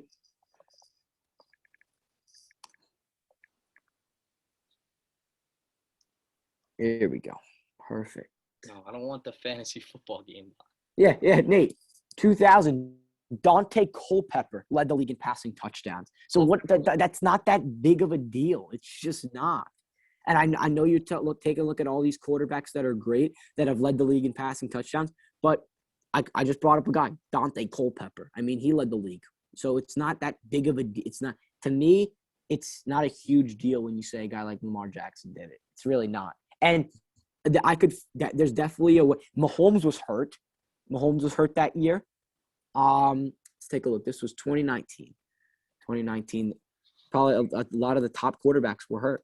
Guaranteed. Looking, he had a 158.3 game against the Dolphins, and he was 17 for 20 for 324 yards, 5 touchdowns. That's a very good game. Against who? The Dolphins. Okay, it's the Dolphins, Nate. That was a good defense. Nate, it was the Dolphins back in 2019. What are we talking about? That defense was awful. That was the first game of the year. That's when they went. What were they? 0-10. That was the first game of the year. Yes. Yeah, that was his first game of the year. I remember that. Nate, that's easy. Any quarterback could have done that. I could have gotten. Then how come no QB has had two? Not no QB. How come only one other QB? And I'm sorry, I'm completely blanking on the name. Who it is has had this? I'm sorry, I cannot speak English right now. What are you saying? No other, how come Lamar Jackson is one of 2 QBs to have 2 158.3 passer rating games in a year? Nate, only 2 QBs have had 2 perfect passer rating games in a year. Nate, that doesn't mean you're great. Okay, I would love to hear the name of this next quarterback, because I could guarantee he might not be that good. I can guarantee Look it up. You can look it up, because Lamar Jackson 150 passer rating in this game, yes? 158.3, yep. Okay. It's the Dolphins, Nate. The Dolphins were awful. They were the worst team in football for that first. They would they go 0-8 that year? The first 8 games of the year, they were awful. They were letting up points left, right, and center. And this is the Ravens offense we're talking about. But guess what? Did he show up in the playoffs? I didn't think so. I'm looking for the only other QB. It's taking a little bit to find. Not too bad. I can't find any other QB who's done it twice in the same year. I'm still looking because I'm almost positive someone has. 15. Ben Roethlisberger in 2007 is the only other QB to post 2 158.3 pass rating games. No one else has done it. Not Tom Brady, not Peyton. Now, Reese. Okay, now tell me why this is such a big deal. It's one game. Because it's a passer rating. No, it's 2 games. One game. But Nate, he threw for 17. He threw 20 times in a game. 20 times, and I can guarantee you that. And he got 324 yards. And especially against an awful defense. Nate, if any quarterback went up against this defense, they could put numbers just as good on that. A guy like Patrick Mahomes, guaranteed would do that. Why haven't? Because that defense, who I want to look at that schedule. I want to take a look at that schedule. Who was there? Who versed that team? What do you mean who was there? We can look at QBs now. The most recent one was Tom Brady putting a perfect pass rating against Detroit Lions. Another awful team. Second most recent one was Lamar Jackson against the Bengals, 158.3. That's the Bengals again, another awful team. They still had Jesse Bates. They still had Geno Atkins. Who are those people? Who are they? I have no idea who they are. Nate, Jesse Bates is one of the best safeties in the league. Nate, these defenses that you're pointing out are awful defenses. Nate, it's a player. These defenses are awful defenses. They're not good defenses. If you did it against the Giants defense, which I consider a good defense, then I would give him props. But he's done it against awful defenses. This not Miami team let up, I think, an all-time record of points on the first 8 games of the season. They were 5-11. This team is not good. Oh my gosh! I don't understand. The Baltimore Ravens, they put up 59 points. They started off the season 0-7. This team 0-7. I mean, was that not the year that Joe Flacco started, or am I thinking of the year before? No, this is when Lamar. This is the game you were talking about when Lamar went crazy. Which team started off 0-7? The Dolphins? The Miami Dolphins of when your guy Lamar posted this passer rating. Lamar has the stats to back it up. He still threw for he has those two. That's it. What about all the stats I just read you from 2020? What about those? He doesn't have a down year. You can't have the same year twice in a row. That's impossible. Why not? Why not? If he's so good, he would have that. He would have the same year. I'm not saying he's the best QB in the league, but to say Nate, but to fall off that much, that's not good at all. Look at every QB after the MVP season. They regress. Patrick Mahomes, he regressed. He won the Super Bowl after he got MVP. What do you mean he didn't regress? Was he as good as he was the year before when he won the MVP? He got hurt. So we don't know. He was putting up great. I remember his first year. I think his first game after he threw for almost 400 yards. I was watching that game. Lamar games from this year. How about against the Rams defense? He put up 140 passer rating. How many yards he threw? How many attempts? 15 for 20. It's another thing. He doesn't throw a lot, Nate. When you don't throw a lot, there's a better chance of you having a better passer rating. Yeah, of course. It's a smaller sample size. It's just true. It's a smaller sample size, but still, it's a passer rating. It's not a QB rating. His passer rating, even when he throws a decent amount, it's still very high. He can throw. He led the league in touchdowns. I'm looking for his – Dante Culpepper led the league in touchdowns. Culpepper was good back then. Oh, my God, Nate. It's not great. He was good. Dante Culpepper. Come on, man. Nate, you're Steve Buellerin led the league in passing touchdowns in 1999. Like, what is that? Wait, what is all this? Like, what? I don't understand any of this. The league you cannot say he can't throw when he leads the league in passer rating, when he leads the league in touchdowns, when he had – I'm looking for totals. It's not showing. But even this year I'm going to look at 2020. I'm looking at games from 2020, right? Yep. How many passing touchdowns he throw for? Because if it's in the 20s, that's just okay. It's not in the 20s. How much was it? It was like 30 something, right?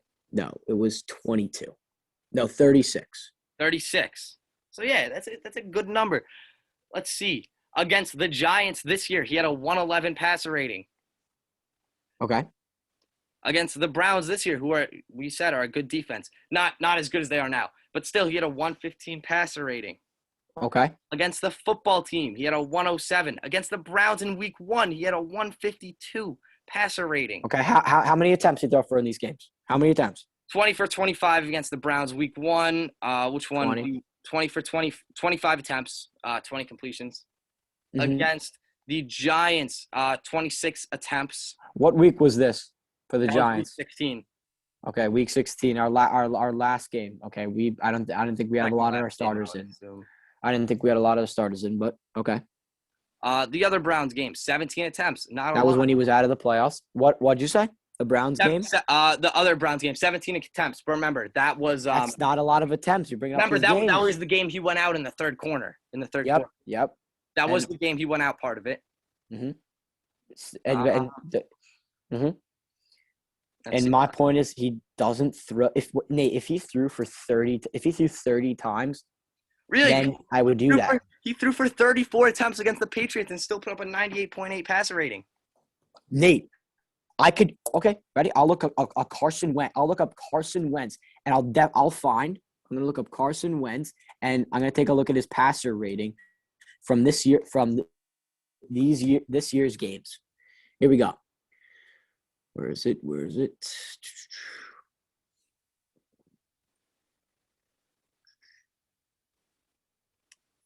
Who would you consider a top quarterback in the league?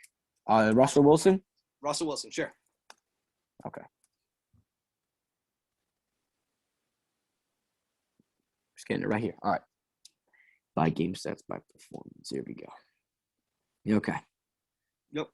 All right. So what are we looking at? We're looking at we're looking at rating, right? Quarterback rating? Passer rating, I have. Passer rating. Okay. Here we go. Daniel Jones put up a 106 passer rate, 106.9 against Dallas. He put up a 100 Dallas against is awful. Philadelphia. Oh, just what I was saying about Lamar. He put up a Except I was 100. giving you good defenses. What defenses, Nate? The don't give me that defense of Miami or The Browns, Cincinnati. Browns defense, Rams What defense. was his? But he threw for 17 attempts in that Rams defense. I don't remember that game. What game was that? The Giants defense. That was Week 16. That's a Week 16 game that we were sitting out a lot of our starters. Rams defense was 2019 year. Okay, it was the 2019 year. Even this past year, against the Browns, 25 attempts. He had 152 passer rating. That's great. But remember, that was the game you said he got out. No, that was Week 1. The game he got he had the cramps, I guess. He had 17 attempts, so a little number, but at the same time that was the game he was pulled, and he still had a 115 passer rating. Yep. Had I got to take that game with that game with a grain of salt. Nate, his QBR this year was 73.7. And he had a bit of a down year, and he's 73.7. He can still throw. Nate, look at these these passer ratings in these games. He put up a 61.5 passer rating in the playoffs. 61.5. That sound like a good quarterback to you in the playoffs? 74.8 against the Titans when they just won in the playoffs. Yeah, the Bills game was bad, but Cincinnati, he put up a 91. It's a Cincinnati defense. That's Jesse Bates, Geno Watkins. Nate, the defense is not a good team. Nate, you think that defense is a top 15 defense? I'm going to look up where they ranked. Best defense. I don't think they are, but that's still not bad. And I would like to see how many of these throws are a running back coming through the backfield and him flipping it off. I would love to see this. All these throws. Well, Jacksonville. This is Jacksonville. Put up a 133. That doesn't really matter that much. That's still very good. And it's Jacksonville. Even if Daniel Jones did that, I wouldn't really care. It's Jacksonville. Okay, so who are you saying? The Bengals defense ranked 21. Okay, 21. That's not a good defense. 21st. What about the Jaguars? The Jaguars were the 31st. They had a bad defense.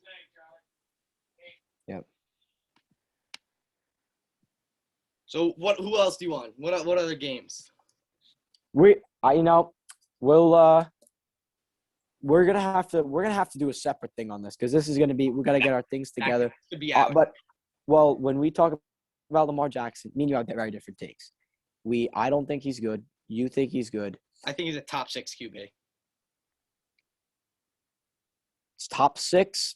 No, I would probably put him more like top 15, but that's just me. I take quarterbacks that throw the football, not run first and then decide to throw. That's how I look at it. You have more passing yards than running yards, so clearly he throws first. Nate, everybody would have more passing yards than running yards. Everybody does that. That's a silly thing to say. Yeah, but still, he had more passing yards than running yards. So therefore, you can't say he runs. By how much? Let's take it. First of all, everybody 3,000 passing yards and 1,000 rushing yards. Okay, that just shows how much he runs. But that's and his whole line's not good. So why is he running the ball? That's the deal. I mean, this is what we're talking about. Oh, Cincinnati defense is 6th best against pass completions and 9th best against pass attempts. What week was this? This is just total defense. And I know, but what week was that stat you were talking about with this Bengals? And you're picking stats right there. That's not really. I'm looking at the best defenses. The Bengals are awful against the run. They're awful scoring. They can't score. So you know what I bet they did? I bet they planned for the run because they're a run-first team. And Lamar Jackson, they took advantage of the throwing. That's exactly what they probably did. Except they could have tried that. Except what was Lamar's pass rating against them? 91? Not great, not bad. Yeah, that's not great. How about 130 153 against Jaguars. How about I saw that already. 152 against the Browns? Let's take a look at the Browns defense. It was I'm looking at their pass D. Browns defense is okay against the pass. Not great, not bad. If I'm looking at the right one. But still, he's a great QB. I don't think so. I think he's average. He wins them games. He gets them down the field. And I know wins are a team stat. I will say that. I know. But, yeah, I was about to say doesn't win the games when it matters though in the playoffs. hey, Josh Allen didn't win a game till this year, and why wasn't Josh Allen getting hate about it? Right? Baker Mayfield. Josh Allen's a better thrower. That's why. Really? Okay. So, I'm glad you. Josh Allen's a. I am. You don't think Josh Allen could throw the ball better than him? I'm very glad you say that. Because I'm pulling up the comparison on Pro Football Reference. Josh Allen. Okay. And let's take a quick look here. Yep. Josh Allen. And what year are we gonna? What year are we comparing these two? 2019 or 2020? Career. Okay, career. That's very silly to do career. That's stupid. Why? Because Josh Allen had awful first 2 years in the league. You said you love Josh Allen. He was learning. He had an awful first 2 years. But still, Lamar Jackson versus Josh Allen. Josh Allen has more passing yards. Okay. Lamar Jackson, better completion percentage, better passer rating, more less attempts, but less attempts and less yards. Better passer rating, more touchdowns, better because he has less attempts. But he has more passing touchdowns. He has less interceptions. Okay, but he had a longer touchdown. He doesn't throw as much. This is interesting. He actually has a higher yards per attempt, meaning he throws it downfield more. He's a better runner. He gets more yards. Yes, because Josh Allen was awful his first 2 years. You said it too, Nate. I mean, you're just using your argument against but the point is, yes, Josh Allen was bad the first 2 years, but Lamar Jackson is a better QB than Josh Allen. Oh, my God. No, he's not. How? Allen you put Josh Allen 5 on your list. You said Lamar Jackson 6. How could you say that? You said Josh Allen is a top 5 quarterback after 1 year. I think he's better than Lamar Jackson already. He's a better thrower. Nate, you don't think who has the better arm? Him or Lamar Jackson? Better arm? Who has a better arm? Who has a better arm? Tell me right now. That means throwing the football. Who has a better arm?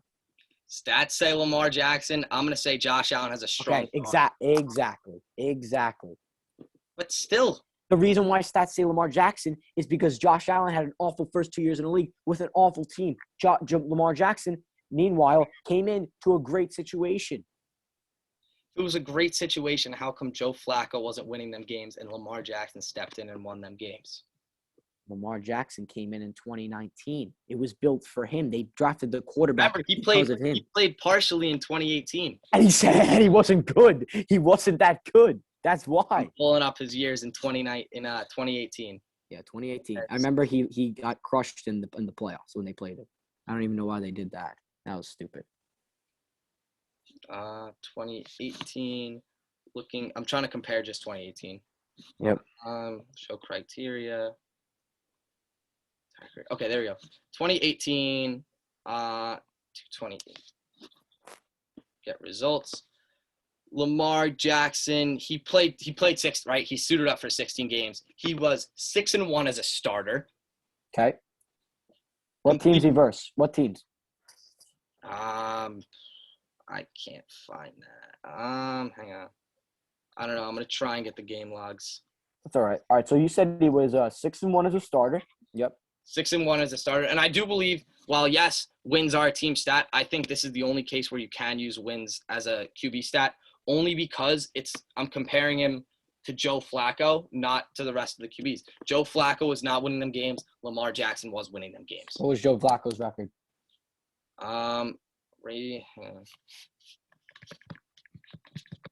Ravens record 2018. Lamar went 6-1. Their entire Joe Flacco's record was 4-5. Okay. So Lamar came in 2018 and he just won them games, right? Yep, but not in the playoffs, obviously. I think that when it comes down to, we could go pick stats all we want, because I could definitely find many stats that prove that he's not good. But I think that we're going on this a lot. Let's just save this I think we should just save this for another time. Most definitely. Yeah, save this for another time. And I mean, I hope that we could hopefully come to an agreement here, but I don't think so. But I hope all you guys at home. Another great season. I really hope all you guys at home enjoyed. It's been a really fun night. We got to go through a few more picks, definitely. But yep. Yeah, I know, a few more picks. We should just do that. Let's just go through this real quick. Rashad Bateman, what do you think? I'm going A plus. Yeah, I said A. I go B plus. I said B plus. Peyton Turner, New Orleans. Don't know too much about him. D-end. He was not the best D-end here. There was Osei, right? Yeah. Away, not Osei. Yeah. And Gregory Well, Rousseau.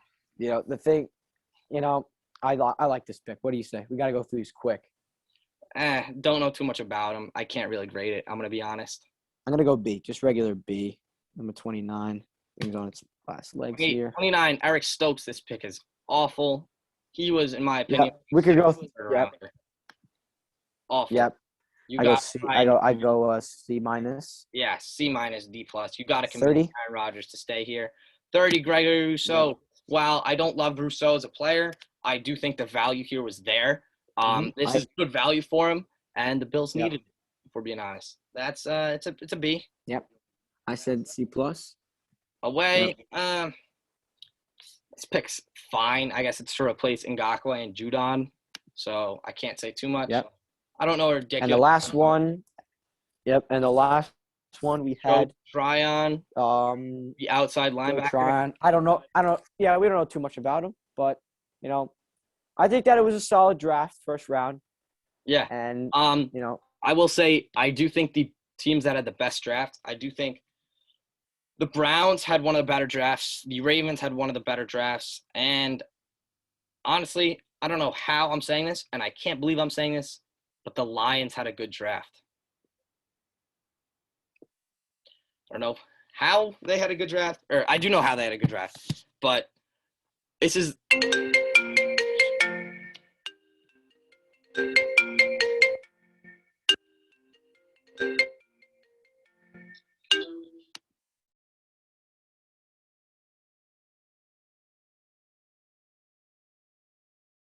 all right, so Mike's computer died, but I'm going to finish this up real quick. As I was saying, the Browns had one of the better drafts. The Ravens had one of the better drafts, and the Lions had one of the better drafts. The Lions obviously got Sewell, then they got Amon-Ra St. Brown in the fourth. They also got two very good D tackles. But that's going to conclude this. Obviously, Mike's not here right now, but he says thank you for tuning in. Again, this will be recording Wednesday, May 12th, the night of Wednesday, May 12th. We will get in more about these schedules. Thank you for tuning in. We will definitely talk more about Jackson and Josh Allen and other QBs, as I think that was very entertaining. I know I said it a lot, but thank you for tuning in. It means a lot. Yeah, that's it. We're going to start talking about other sports as well, like hockey. May talk about baseball and basketball a little bit. Not my specialty, but we'll get other people to talk about it. Thank you for tuning in. Hope you had fun listening. Thank you.